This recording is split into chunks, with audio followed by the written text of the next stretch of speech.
हाय। आज मैं आपको उन प्राणायाम के बारे में बताऊंगी जो करते समय सेम दिखते हैं मगर होते अलग अलग हैं। जैसे अनुलोम विलोम, नाड़ी शोधन एक जैसा है,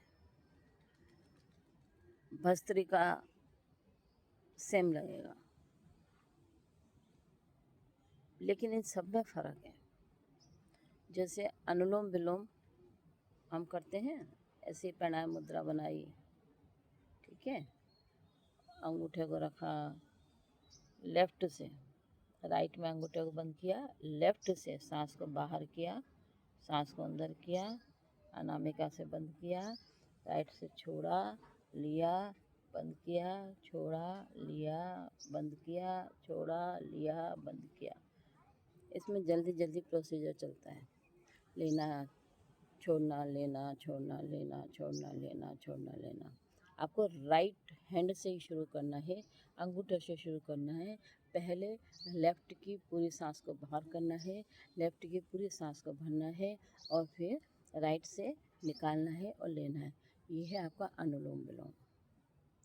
इसमें जो ऑक्सीजन की मात्रा है वो हमारे माइंड को प्रॉपर मिलती है। सारा दिन खड़े खड़े काम करते हैं, दिमाग को सारा दिन चलाते हैं, लेकिन ऑक्सीजन माइंड को पूरी तरह से पहुँचे, उसके लिए अनुलोम विलोम सबसे अच्छा प्राणायाम है। एकदम शांति सुकून, हर बीमारी का मरीज इसे कर सकता है। कोई रिस्ट्रिक्शन नहीं है कि इस बीमारी का मरीज नहीं करेगा, उसे सब कर सकते हैं। यहाँ तक कि बुखार वाले भी बीमारी में इसको कर सकते हैं।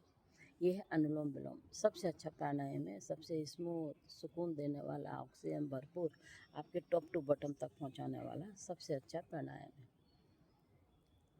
अब ऐसा ही दूसरा प्राणायाम है नाड़ी शोधन। उसमें भी हमको यही करना है, ये बनानी है, राइट में रखना है, लेफ़्ट से छोड़ना है, लेफ़्ट से लेना है, फिर राइट से छोड़ना है, राइट से लेना है। लेकिन इसमें अंतर क्या है कि जब हम सांस को छोड़ेंगे तो सांस छोड़ने की आवाज़ आनी है। अनुलोम विलोम में आवाज़ नहीं आनी है, वो स्मूथली काम करेगा। लेकिन इसमें सांस छोड़ने की, लेने की आवाज़ आएगी और हम इसमें रुकेंगे। इसमें आपको रुकना है।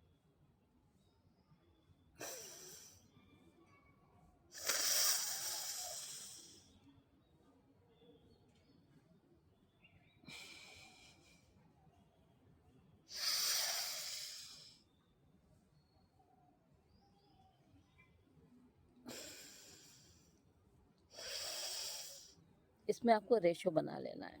अगर आप 4 की गिनती में सांस को भरते हैं, 4 की गिनती में सांस को छोड़ते हैं, 8 की गिनती में आपको रुकना है।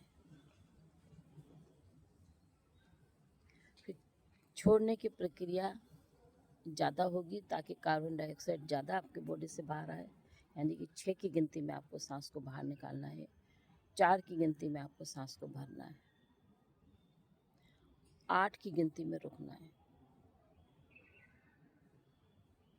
इसका रेशो हम इसलिए बता रहे हैं क्योंकि 6 की गिनती में कार्बन डाइऑक्साइड हम ज़्यादा छोड़ेंगे, 4 की गिनती में स्मूथली सांस को अंदर आने देंगे, प्राणवायु जो ऑक्सीजन है उसे अंदर आने देंगे, 8 की गिनती में रुकेंगे ताकि वो जो ऑक्सीजन प्राणवायु है वो हमारी पूरी नसों की मालिश कर ले, उसको शुद्ध कर दे, ब्लड को प्योरीफाई कर दे। इसीलिए इसका नाम रखा गया है नाड़ी शोधन, नसों की मालिश करने वाला, नसों को शुद्ध बनाने वाला प्राणायाम नाड़ी शोधन। तो ये फ़र्क है, करने की मुद्रा सेम है लेकिन दोनों का प्रभाव अलग है। अनुलोम विलोम माइंड में ऑक्सीजन पहुंचाता है, लेकिन नाड़ी शोधन पूरी शरीर की नसों की मालिश करता है। ये तो हुआ आपका नाड़ी शोधन और अनुलोम विलोम। अब हम बात कर रहे हैं भस्त्रिका की।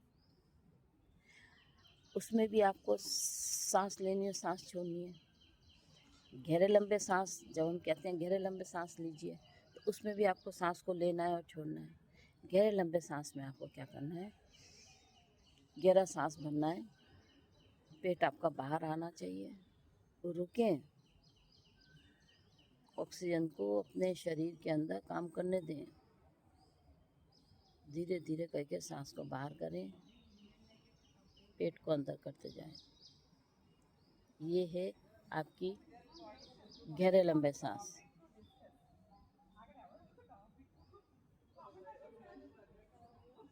जब इन गहरे लंबे सांसों को हम करते हैं तो मूल बंद भी, जो हम कुंभक लगाते हैं ना, वो भी इसी में लगते हैं। जैसे हमने उड्डान बंद लगाया, जालंधर बंद लगाया, फिर नीचे मूल बंद लगाया, ये भी गहरे लंबे श्वास में ही लगाया जाता है। अब बात करते हैं भस्त्रिका की।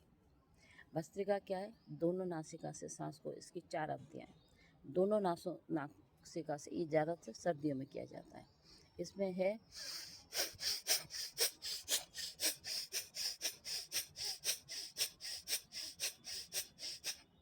सांस, आवाज़ के साथ सांस को छोड़ना है, आवाज़ के साथ लेना है।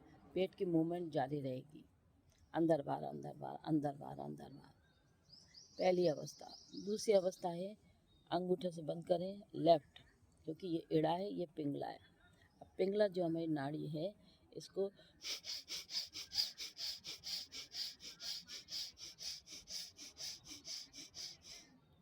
ऐसे ही पिंगला को बंद करेंगे, एड़ा से सांस लेंगे, छोड़ेंगे।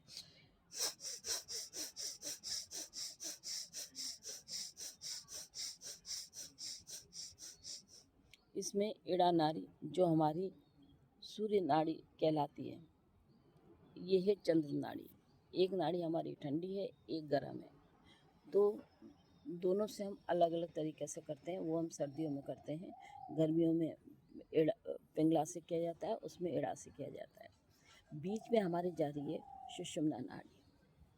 उस सुषुम्ना नाड़ी, जब हम दोनों तरफ से सांस लेते हैं तो वो नाड़ी हमारी नाक से होती हुई, माइंड से होती हुई हमारे टैलबोन तक जाती है। जब हम दोनों नासिका से सांस को लेते छोड़ते हैं, पूरी ऑक्सीजन वो आपको टैलबोन तक पहुंचाती है। इसमें आपके सातों चक्र कवर हो जाते, सातों चक्र जो है वो कवर हो जाते हैं। अब इसकी तीसरी अवस्था आती है, आपने वही अनुलोम विलोम वाली अवस्था है, ध्यान दीजिएगा।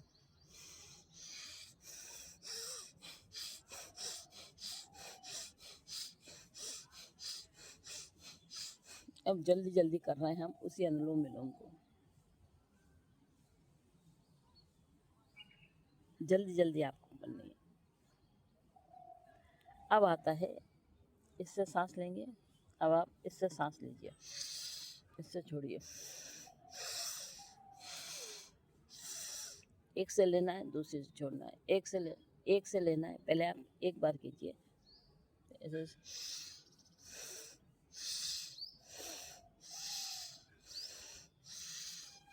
फिर दूसरी से कीजिए।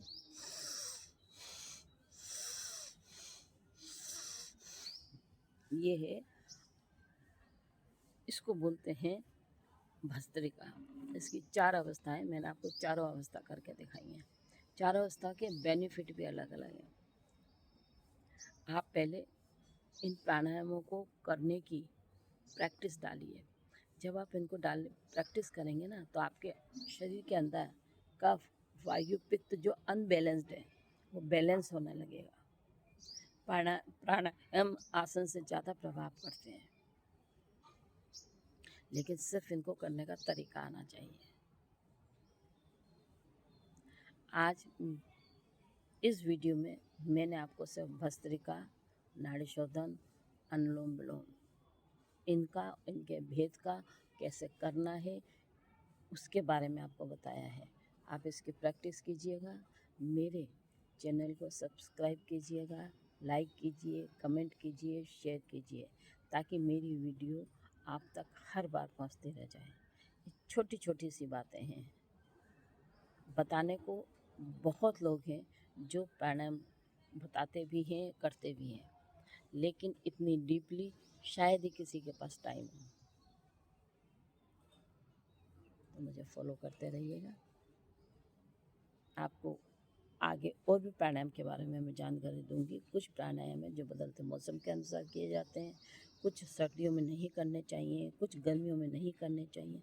ऐसे बहुत सारे प्राणायाम हैं जिनके बारे में मैं आपको धीरे धीरे बताते रहूँगी और आप मुझे फॉलो करते रहिए। धन्यवाद।